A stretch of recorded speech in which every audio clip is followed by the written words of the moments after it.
மத்தேயு எழுதிய தூய நற்செய்தியிலிருந்து வாசகம். அதிகாரம் 6 இறை வார்த்தைகள் 7 முதல் 15 முடிய. அக்காலத்தில் இயேசு தம் சீடரை நோக்கி கூறியது: நீங்கள் இறைவனிடம் வேண்டும் பொழுது பிற இனத்தவரை போல பிதற்ற வேண்டாம். மிகுதியான சொற்களை அடுக்கிக் கொண்டே போவதால் தங்கள் வேண்டுதல் கேட்கப்படும் என அவர்கள் நினைக்கிறார்கள். நீங்கள் அவர்களைப் போல் இருக்க வேண்டாம். ஏனெனில் நீங்கள் கேட்கும் முன்னரே உங்கள் தேவையை உங்கள் தந்தை அறிந்திருக்கிறார். ஆகவே நீங்கள் இவ்வாறு இறைவனிடம் வேண்டுங்கள்: விண்ணுலகில் இருக்கிற எங்கள் தந்தையே, உமது பெயர் தூயதென போற்ற பெறுக. உமது ஆட்சி வருக. உமது திருவுளம் விண்ணுலகில் நிறைவேறுவது போல மண்ணுலகிலும் நிறைவேறுக. இன்று தேவையான உணவை எங்களுக்கு தாரும். எங்களுக்கு எதிராக குற்றம் செய்தோரை நாங்கள் மன்னித்துள்ளது போல எங்கள் குற்றங்களை மன்னியும். எங்களை சோதனைக்கு உட்படுத்தாதேயும். தீயோனிடமிருந்து எங்களை விடுவியும். ஆட்சியும் வல்லமையும் மாட்சியும் என்றென்றும் உமக்கே. ஆமேன். மற்ற மனிதர் செய்யும் குற்றங்களை நீங்கள் மன்னிப்பீர்களானால் உங்கள் விண்ணக தந்தையும் உங்களை மன்னிப்பார். மற்ற மனிதரை நீங்கள் மன்னிக்காவிடில் உங்கள் தந்தையும் உங்கள் குற்றங்களை மன்னிக்க மாட்டார். ஆண்டவரின் அருள்வாக்கு. கிறிஸ்துவே உமக்கு புகழ்.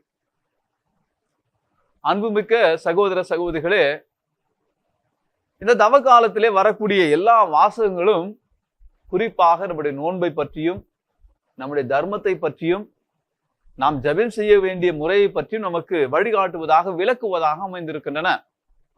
இன்றைய நாளினுடைய வாசகமானது நாம் எவ்வாறு ஜெபம் செய்ய வேண்டும் என்பதற்கு மிக சிறந்த ஒரு வழிகாட்டுதலாக அமைகிறது. பரிசேயர்கள் சதுசேயர்கள் அவர்கள் நினைத்தார்கள், அதிகமான வார்த்தைகளை அடுக்கிக் கொண்டே போவதால், பல பல புது புது வார்த்தைகளை சொல்லி ஜெபிப்பதால் கடவுளுடைய அவருடைய காதிலே விழும், இந்த ஜெபம் கேட்கப்படும் என்று நினைத்தார்கள். இன்றைக்கும் கூட பலரும் நினைக்கிறார்கள், பல வார்த்தைகளை சொல்லி, மாயாஜால வார்த்தைகளை சொல்லி ஜெபிப்பதுதான் கடவுளுக்கு விருப்பமான ஒரு ஜெபம் என்று நினைக்கிறார்கள். அதுதான் ஒரு பரவசமான ஒரு ஜெபம் என்று நினைக்கிறார்கள். அன்புக்குரியவர்களே, ஜெபம் என்பது நம்முடைய இதயத்தை கடவுளிடம் எடுத்துரைப்பது, நாம் கடவுளோடு உரையாடுவது. ஒரு குழந்தை இவ்வாறுதான் தன்னுடைய வீட்டிலே இரவு உறங்க செல்வதற்கு முன்னதாக சத்தமாக உறக்கமாக ABCD என்று சொல்லிக் கொண்டிருந்ததாம். அவருடைய தந்தை கேட்டார், என்னம்மா நீ என்ன செய்கிறாய் என்று கேட்டபோது, அப்பா நான் ஜெபிக்கிறேன் என்று சொன்னதாம்.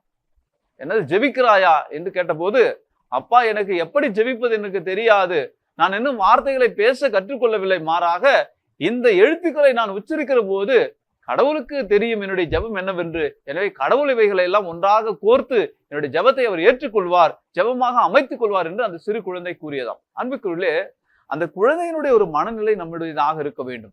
ஆண்டவர் இயேசு ஒரு நல்ல ஒரு வல்லமையான ஒரு ஜெபத்தை அவராகவே கற்றுக் கொடுத்திருக்கிறார். நாம் ஜெபிக்கக்கூடிய ஜெபங்கள் பல ஜெபங்கள் இருக்கிறது. மனவழி ஜெபம் என்று சொல்கிறோம், ஜெபமாலை என்று சொல்கிறோம். இந்த ஜெபங்கள் எல்லாம் திருச்சபை நமக்கு கற்றுக் கொடுத்தது, நாம் கற்றுக் கொடுத்து உருவாக்கியது. ஆனால் இந்த ஜெபத்தை பார்க்கிற போது இது நம் ஆண்டவர் இயேசுவே நமக்கு ஜெபிக்க கற்றுக் கொடுத்த ஒரு ஜெபமாக இருக்கிறது. இந்த ஜெபத்தினுடைய ஒரு முக்கிய அம்சம் என்னவென்று பார்க்கிற போது, முதலாவதாக கடவுளை பெருமைப்படுத்துவது, கடவுளை புகழ்வது. எந்த ஒரு ஜெபமாக இருந்தாலும் முதலில் கடவுளை புகழ வேண்டும். அன்புக்குரியவர்களே, கடவுளை புகழாத எதுவும் உண்மையான ஜெபமாக இருக்க முடியாது. எனவே முதலாவது விண்ணுலகில் இருக்கிற எங்கள் தந்தையே என்று கடவுளை புகழ வேண்டும், கடவுளை தேட வேண்டும். ஏனென்றால் நம்முடைய வாழ்க்கையின் முதலாவதாக கடவுள் இருக்கிறார். இரண்டாவது நிலையில நாம் நம்முடைய அன்றாட தேவைகளையும் நாம் என்ன செய்கிறோம், அவரிடத்திலே எடுத்துரைக்கிறோம். நமக்கு தேவையான உணவு, நமக்கு தேவையான பொருளாதாரம் என்று. என்றால் இந்த உலகத்திலே வாழ்வதற்கு உணவு இல்லாமல் வாழ இயலாது, பொருளாதாரம் இல்லாமல் வாழ இயலாது. எனவே அதையும் நாம் யாரிடம் கேட்கிறோம் என்றால் கடவுளிடத்திலே கேட்கிறோம். தந்தையே, நாங்கள் நம்பி இருக்கிறோம், உம்மை அண்டி வருகிறோம், எங்களுக்கு இதெல்லாம் தேவையாக இருக்கிறது என்பதை நாம் அவரிடத்திலே எடுத்துரைக்கிறோம். இரண்டாவது, நம்முடைய அன்றாட தேவைகளுக்காக ஆண்டவரிடத்தை கேட்பது. மூன்றாவது நிலையில நாம் பிறரோடு வாழக்கூடிய ஒரு அன்பு உறவிலே வாழ வேண்டிய ஒரு வாழ்க்கை நிலை. எனவே அதையும் ஆண்டவர் நம்மிடம் எதிர்பார்க்க, அதை ஒரு ஜெபமாக நாம் மேற்கொள்ள. எதற்காக நாம் ஜெபிக்கிறோம் என்றால், இந்த ஜெபம் நம்முடைய வாழ்வாக மாறுகிற போது ஒரு சமுதாயத்திலே மிக ஒரு அமைதி நிலவக்கூடிய ஒரு சூழ்நிலை ஏற்படும். உறவுகளுக்கிடையே, சகோதர சகோதரிகளுக்கிடையே ஒரு அன்புறவு ஏற்படும். எனவே ஆண்டவர் இயேசு கூறுகிறார், நீங்கள் இந்த ஜெபத்தை ஜெபிக்கிற போது உங்களுடைய சகோதர சகோதரிகளுக்குள்ளாக ஒரு உறவு ஏற்பட வேண்டும் என்கிற அந்த எண்ணத்திலே ஆண்டவர் கூறுகிறார். எனவே ஜெபம் என்பது கடவுளை முதலாவதாக தேடுவதாக இருக்க வேண்டும். இரண்டாவது நம்முடைய தேவைகளை எடுத்துரைப்பதாக இருக்க வேண்டும். மூன்றாவது நிலையிலே நாம் ஒவ்வொருவரும் அன்புறவிலே வாழ்வதற்கான ஒரு அழைப்பாக இருக்க வேண்டும். எனவே அன்புக்குரியவர்களே, இந்த ஜெபம் மிக உன்னதமான ஒரு ஜெபம், ஒரு வல்லமையான ஜெபம். எப்போதெல்லாம் நமக்கு ஜெபிக்க தோன்றுகிறதோ இந்த ஜெபத்தை நாம் நம்பிக்கையோடு ஜெபிப்போம், வல்லமையோடு ஜெபிப்போம். அன்புக்குரியவர்களே, அதிகமான வார்த்தைகளை அடுக்குவது ஜெபம் அல்ல, மாறாக அதிகமான அன்பினால் நாம் எடுத்துரைப்பதே ஜெபமாக அமைகிறது என்பதை உணர்ந்து நாம் நல்ல ஜெப வாழ்க்கை இந்த தவ காலத்திலே நாம் ஏறெடுப்போம். நல்ல ஜெபங்களை ஜெபித்து ஆண்டவரோடு இணைவோம்.